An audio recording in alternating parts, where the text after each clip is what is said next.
Salam bir vaxtınız xeyirli olsun. Demək belə bir mikseri təmirə gətiriblər. Tok gəlmir. İndi ortanı, nəticəni bir yerdə izləyək.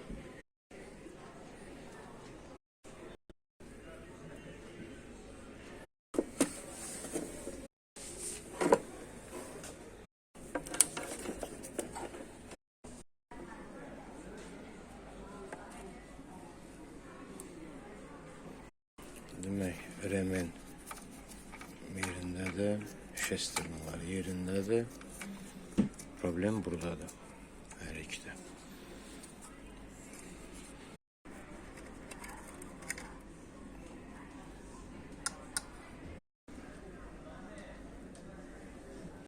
Yakrada təmizləyirik. Yakrada çiçək kimi oldu, tərtəmiz. Yeni vurğutkasını çıxartdıq.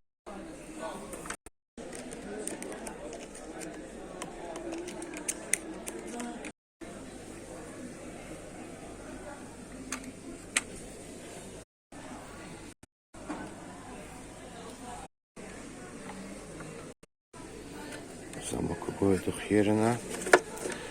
Sxemlanı da yuvaq.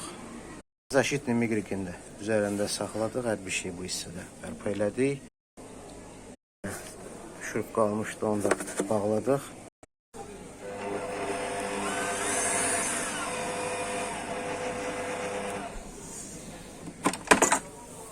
Zaşitlikdə olanda işləmir. Yəni bu vəziyyətdə olanda zaşitadadır.